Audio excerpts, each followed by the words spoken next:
এই যে মাঝে মাঝে মিস্টেক্সগুলো আমরা করি, সেগুলো থেকে মুক্তি পাওয়ার উপায় কি? মুক্তি পাওয়ার উপায়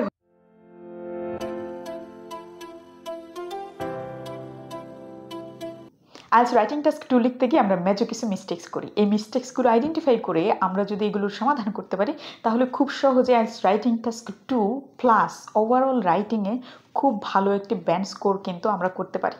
আজকের ভিডিওতে আমি মিস্টেক্সগুলো নিয়ে কথা বলবো, প্লাস এই মিস্টেক্সগুলো করার পিছনে সবচেয়ে বড় একটি কারণ আছে, সেই কারণটি নিয়ে আলোচনা করব। সাথে থাকবে এই মিস্টেক্সগুলোর সমাধান কি হবে। আপনার কাজ হলো খুব ধৈর্য নিয়ে এই ভিডিওটি দেখেন, কারণ this gonna be a life changing video for you. So fasten your seat belt and let's get started. প্রথমে আমি আলোচনা করব যে মিস্টেক্সগুলোই করি না কেন সেগুলোর পিছনের মূল কারণ কি। আপনারা নিশ্চয়ই আমার সাথে একমত হবেন যে বাংলাদেশে যেভাবে আমাদেরকে ইংরেজি শেখানো হয় একদম ছোট থেকে স্কুল, কলেজ, ইউনিভার্সিটিতে, সেই অনুযায়ী আমাদের কিন্তু আইএলটিএস রাইটিং টাস্ক 2-তে বা 1-এ সর্বোচ্চ মার্ক পাওয়ার কথা, মানে ব্যান্ড স্কোর অনেক ভালো আসার কথা। কারণ আমাদের ইংরেজি শেখানোর সিস্টেমের মধ্যে সবচেয়ে বেশি গুরুত্ব দেওয়া হয় রাইটিংয়ে। তাহলে বাংলাদেশি শিক্ষার্থী হিসেবে আমরা আইএলটিএস রাইটিং টাস্ক 2-তে মার্ক এত কম পাই কেন, মানে ব্যান্ড স্কোর এত কম আসে কেন? দেখা যায় যে সবগুলো ব্যান্ড স্কোর যত আসে তার মধ্যে সবচেয়ে কম আসে হচ্ছে রাইটিংয়ে। এর কারণ কি? কারণ হচ্ছে আমাদেরকে যেভাবে ইংরেজি শেখানো হয় বা যেভাবে রাইটিং শেখানো হয় সেই সিস্টেমে একটু গোলমাল আছে। এই গোলমালের কারণে আমরা হচ্ছে সহজে আইএলটিএসের রাইটিংয়ে ভালো করতে পারি না। তো চলুন সেই গোলমাল নিয়ে আলোচনা করি। তো এই গোলমাল নিয়ে আলোচনার জন্য আমাকে একটি ছোট্ট স্টোরি শেয়ার করতে হবে, যেটি আমার বাস্তব লাইফের সাথে কানেক্টেড। তো আমি যখন কানাডায় আসার পরে আমি যখন ফার্স্ট সেমিস্টারে, তখন আমার ফার্স্ট অ্যাসাইনমেন্ট আমি জমা দিই। সেই অ্যাসাইনমেন্ট নিয়ে আপনাদের যদি গল্পটি শেয়ার করি, আপনাদের আইডিয়া একদম ক্লিয়ার হয়ে যাবে যে এটাই মূল কারণ। তো ফার্স্ট অ্যাসাইনমেন্ট সবাই অনেক সিরিয়াস থাকে, আর কানাডায় এসে এটাই আমার প্রথম অ্যাসাইনমেন্ট। আমিও খুব সিরিয়াস ছিলাম এবং খুব সিরিয়াসলি অ্যাসাইনমেন্টটি জমা দিয়েছি। আমার এক্সপেকটেশন ছিল যে আমি 90 আপ আমার মার্ক থাকবে। তো 3-4 দিন পরে আমার রেজাল্ট হয়। রেজাল্ট হওয়ার পরে দেখা গেল যে আমাকে 70% মার্ক দেওয়া হয়েছে।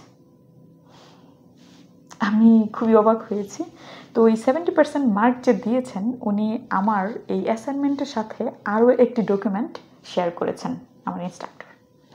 তো এই ডকুমেন্টটা আমি খুব ভালো করে পড়লাম। পড়ার পরে আমি নিজে নিজে হাসতেছি, আচ্ছা এই ব্যাপার। উনি অনেক এক্সপ্লেনেশন দিয়েছে আমাকে কেন 70% মার্ক দেওয়া হয়েছে। তো আমি ডিটারমেন্ট হলাম যে নেক্সট অ্যাসাইনমেন্ট যখন জমা দেবো এই এক্সপ্লেনেশন অনুযায়ী আমি জমা দেব। তো ওই এক্সপ্লেনেশন আমার মনে ছিল, এবং নেক্সট অ্যাসাইনমেন্ট যখন আমি করি তখন এই যে উনি বর্ণনা দিয়েছেন সেই বর্ণনা অনুযায়ী কাজ করে আমি নেক্সট অ্যাসাইনমেন্ট জমা দিই। দেওয়ার পরে যখন রেজাল্ট হয় তখন 95% মার্ক আসছে।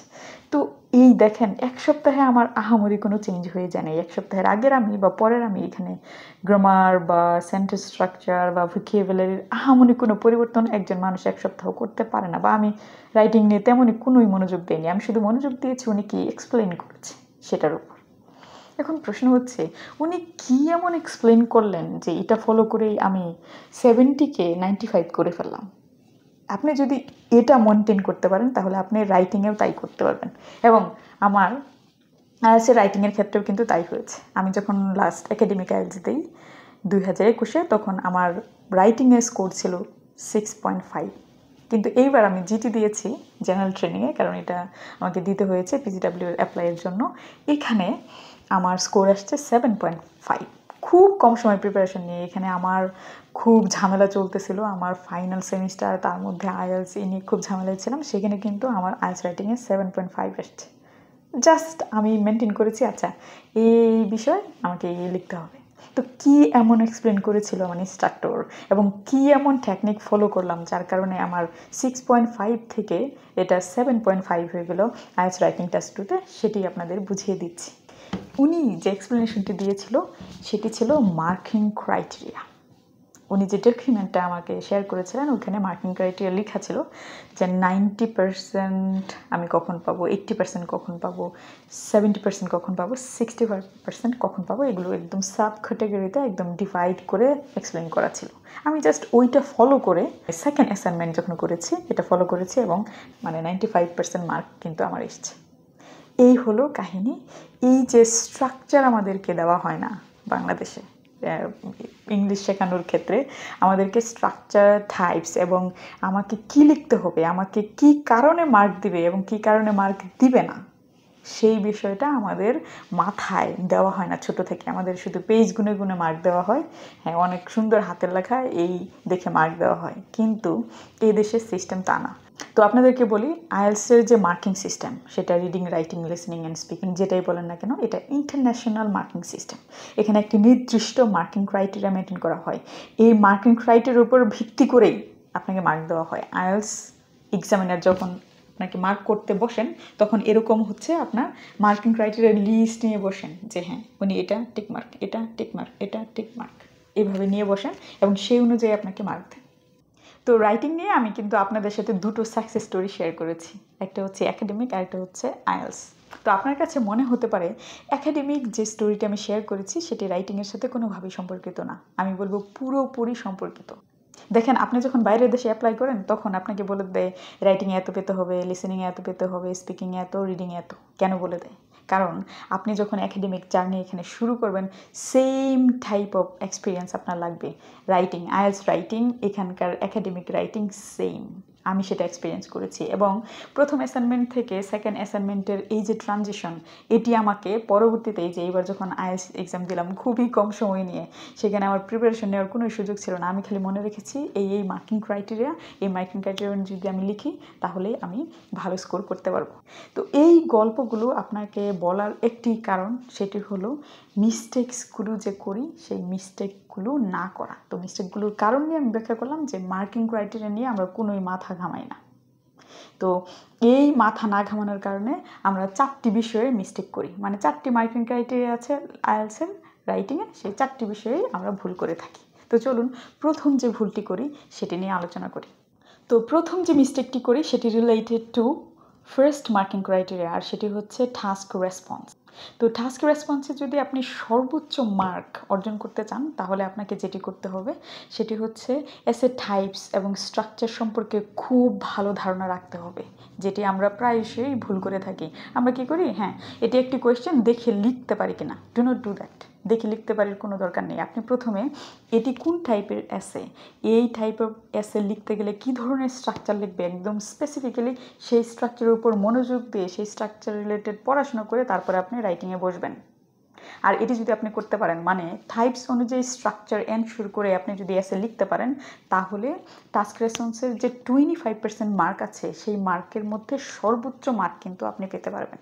দ্বিতীয় যে মিস্টেকটি আমরা করে থাকি সেটি হচ্ছে রিলেটেড টু লেক্সিক্যাল রিসোর্স। তো আমরা সবাই জানি এটি একটি মার্কিং ক্রাইটেরিয়া এবং এই মার্কিং ক্রাইটেরিয়ায় মানে লেক্সিক্যাল রিসোর্সে 25% মার্ক দেওয়া হয়ে থাকে। এই 25% মার্কের সর্বোচ্চটি যদি আপনি পেতে চান তাহলে আপনাকে অবশ্যই topic specific academic lexical resource ensure করতে হবে। তো আমরা অনেক সময় মনে করি যে অ্যাডভান্স ভোকাবুলারি বা হাই সাউন্ডিং ভোকাবুলারি দিলেই মনে হয় আমরা এই সেকশনে অনেক ভালো মার্ক পাবো। ভুল, টোটালি রং কনসেপ্ট। আপনাকে জানতে হবে এবং বুঝতে হবে যে লেক্সিক্যাল রিসোর্স অ্যান্ড ভোকাবুলারি এক বিষয় না। এ সম্পর্কে যদি জানতে চান তাহলে এই যে এই ভিডিওটি আমার দেখে নেন। এইখানে আমি আলোচনা করেছি লেক্সিক্যাল রিসোর্স এবং ভোকাবুলারির মধ্যে পার্থক্য কী। এটি আপনাকে অবশ্যই জানতে হবে, বিশেষ করে স্পিকিং এবং রাইটিংয়ের জন্য। যাই হোক, আপনাদেরকে বলি, আপনি যদি এই লেক্সিক্যাল রিসোর্স পয়েন্টে 25% মার্কের সর্বোচ্চটি পেতে চান তাহলে আপনাকে টপিক স্পেসিফিক একাডেমিক, আমি আবার বলতেছি একাডেমিক লেক্সিক্যাল রিসোর্স এনশিওর করতে হবে। শুধু ভোকাবুলারি দিলেই হবে না, সেগুলো একাডেমিক কিনা সেটাও আপনাকে বুঝতে হবে। প্লাস লেক্সিক্যাল রিসোর্সের প্রাণ, বিশেষ করে রাইটিংয়ের ক্ষেত্রে হলো কলোকেশন এবং contextuality of the words you are using. যে লেক্সিক্যাল রিসোর্সগুলো দিচ্ছেন সেগুলো কলোকেশন মেনটেন করেছে কিনা, কন্টেক্সচুয়ালিটি মেনটেন করেছে কিনা এবং সেগুলো একাডেমিক ভোকাবুলারি কিনা, এই 3টি বিষয় লেক্সিক্যাল রিসোর্সে সবচেয়ে বেশি গুরুত্ব দেওয়া হয় রাইটিং টাস্ক 2 এবং 1 ক্ষেত্রে। সো এই বিষয়ে এই ভুলটি করবেন না। এই ভুল করলে আপনার আইএলটিএসের মার্ক আপনি কখনোই ম্যাক্সিমাইজ করতে পারবেন না। লাস্ট যে মিস্টেকটি আমরা করে থাকি সেটি related two coherence and cohesion. আমরা মনে করি হ্যাঁ এসে 4-5টি প্যারাগ্রাফ লিখবো, লিখে দিয়ে ইন্ট্রোডাকশন, কনক্লুশন, বডি প্যারাগ্রাফ 1-2 লিখে দিয়ে আসলেই হয়ে যাবে। নো, আপনাকে এমনভাবে লিখতে হবে যেন এক্সামিনারের বুঝতে কোনো কষ্ট না হয়। মানে আপনি যে প্যারাগ্রাফসগুলো দিচ্ছেন, এই প্যারাগ্রাফসগুলোতে একটি সেন্টেন্স থেকে আরেকটি সেন্টেন্সে আপনি কিভাবে ট্রানজিশন করেছেন, প্লাস একটি প্যারাগ্রাফ থেকে আরেকটি প্যারাগ্রাফে যে আপনি জাম্প করলেন সেইটা কতটুকু স্মুথলি করেছেন এবং কানেক্টেড কতটুকু, সেগুলো এনশিওর করতে হবে। এগুলোকেই বলে কোহেরেন্স অ্যান্ড কোহেশন। তো এই কোহেরেন্স অ্যান্ড কোহেশন মেনটেন করার সবচেয়ে বড় হাতিয়ার হচ্ছে অ্যাডভান্স গ্রামাটিক্যাল রেঞ্জের, যে আমি 10 রকমের অ্যাডভান্স গ্রামাটিক্যাল রেঞ্জ আপনাকে জানতে হবে, সেগুলোর বিষয় এনশিওর করতে পারলে আপনি কিন্তু কোহেরেন্স অ্যান্ড কোহেশনে ভালো মার্ক পাবেন। প্লাস আরেকটি সবচেয়ে গুরুত্বপূর্ণ বিষয়, সেটি হচ্ছে আপনি যখন আইএলটিএস রাইটিং টাস্ক 2 লিখতেছেন তখন আপনাকে কী করতে হবে জানেন? একদম লজিক্যাল অর্ডার মেনটেন করে লিখতে হবে, প্লাস একটি স্মুথ ফ্লো ক্রিয়েট হয় যেন এক্সামিনার পড়েই বুঝতে পারে, এরকম সহজ সরলভাবে লিখতে হবে। এবং এটি করার জন্য আপনাকে যেটি করতে হবে, সলিড আইডিয়া জেনারেট করতে হবে। মানে টপিকের সাথে রিলেট করে একদম সলিড আইডিয়া জেনারেট করতে হবে। এই আইডিয়া জেনারেট করে এমনভাবে এসেগুলোতে পুট করতে হবে বা প্যারাগ্রাফে রাখতে হবে যাতে সেগুলো লজিকের অর্ডার মেনটেন করে এবং খুব সুন্দর, যে কেউ পড়লে আপনার লেখা বুঝতে পারে। তো এগুলোর জন্য আইডিয়া জেনারেশনের যে মাইন্ড ম্যাপ আছে বা আইডিয়া জেনারেশনের যে টেকনিক আছে সেগুলো আয়ত্ত করতে হবে। খালি আইডিয়া দিয়ে গেলেই হবে না, একটার পরে একটা একটার পরে একটা এরকম না। আপনি 2-3টা আইডিয়া দিয়েই খুব ভালো এসে লিখতে পারবেন। সো খালি আইডিয়া জানলেই হবে না, এটা আমাদের অনেক বড় একটা মিস্টেক যে আমরা মনে করি শুধু আইডিয়া জানবো এবং কোহেরেন্স অ্যান্ড কোহেশন মেনটেন করে খুব ভালো একটা এসে লিখে ফেলবো। নো, এটা অনেক বড় মিস্টেক, এটি করবেন। তো আমরা 4টি মেজর মিস্টেক্স করি। এই 4টি মেজর মিস্টেক্স করার পেছনের কারণও আমি ব্যাখ্যা করেছি যে আমরা মার্কিং ক্রাইটেরিয়া সম্পর্কে খুব বেশি ধারণা নিতে চাই না এবং গুরুত্বও দিতে চাই না। এটিতে সবচেয়ে বেশি গুরুত্ব দিতে হবে। এই মিস্টেক্স যে করি এগুলো থেকে নিশ্চয়ই আপনি কি করতে চান? মুক্তি পেতে চান। এর সমাধান কি? এর সমাধান হলো বই সবার জন্য আইএলটিএস রাইটিং টাস্ক 2। এই বইয়ে আমি যতগুলো বিষয় আলোচনা করেছি, টাইপস এবং স্ট্রাকচার্স নিয়ে 2টো ডেডিকেটেড চ্যাপ্টার পাবেন। প্লাস এই যে topic specific academic vocabulary, collocation এবং কন্টেক্সচুয়ালিটি মেনটেন করে আমি প্রতিটি এসে টাইপের সাথে বাংলা মিনিং সহ শেয়ার করেছি। সেটি কিন্তু সবার জন্য আইএলটিএস রাইটিং টাস্ক 2 বইটিতে পেয়ে যাবেন।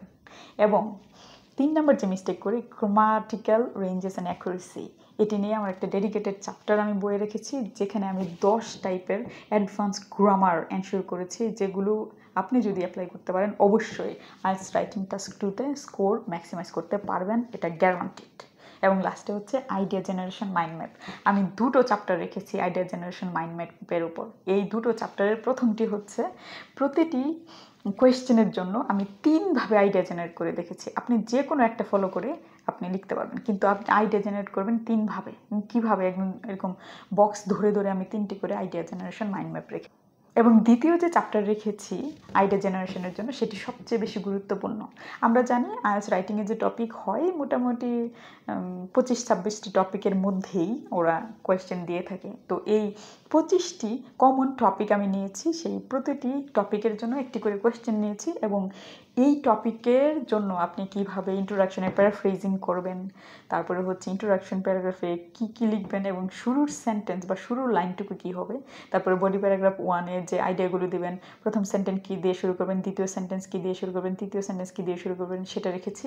এবং এই কনক্লুশনে আপনি কিভাবে কনক্লুড করবেন সেটাও প্যারাফ্রেজিং করে দিয়ে দিয়েছি। এইভাবে আমি 25টি টপিকের জন্য 25টি কোয়েশ্চেন নিয়ে এরকম স্ট্রাকচার দাঁড় করে দিয়েছি এই চ্যাপ্টারে। তো এই সবগুলো এনশিওর করেছি আমি অনেক দিনের গবেষণা করে, যে এই বিষয়ে যদি একজন ব্যক্তি আইএলটিএস রাইটিং টাস্ক 2তে এনশিওর করতে পারে তাহলে সে খুব সহজে আইএলটিএস রাইটিং টাস্ক 2তে ভালো করতে পারবে। সো বইটি সংগ্রহ করুন এবং বইটি একদম মনোযোগ দিয়ে মনের মধ্যে কোনো ডাউট না রেখে পড়াশোনা করেন। আপনি যত বিশ্বাস করবেন সেই বিষয় থেকে তত ভালো এবং পজিটিভ রেজাল্ট পাবেন। যাই হোক, সবার জন্য আইএলটিএস রাইটিং টাস্ক 2 নিয়ে আরও ভিডিও আসবে বিস্তারিত। আমি প্রতিটি টপিক নিয়ে ভিডিও করার ইচ্ছা আছে। ইনশাল্লাহ আমার সময় অনুযায়ী আমি এইসব ভিডিও আপলোড করতে থাকবো। আপনি যদি ভিডিওগুলো পেতে চান অবশ্যই নোটিফিকেশন বেলে ক্লিক করে রাখেন। তো বইটি সংগ্রহ করার জন্য ডিসক্রিপশন বক্সে চলে যান, সেখানে আমি লিঙ্ক দিয়ে দিয়েছি। ওখানে ক্লিক করলেই আপনি ড্রিমএড ফাউন্ডেশনে চলে যাবেন। সেখানে গেলে আমার লেখা সবগুলো বই পাবেন। তবে সবার জন্য আইএলটিএস রাইটিং টাস্ক 2 অবশ্যই সংগ্রহ করবেন এবং সবার জন্য আইএলটিএস স্পিকিং, এই দুটো বই আপনার অবশ্যই লাগবে। মনে রাখবেন আপনার আইএলটিএসের জার্নিকে সহজ এবং টেনশন ফ্রি করার জন্য আমি কাজ করতেছি। So inspire me and collect the book.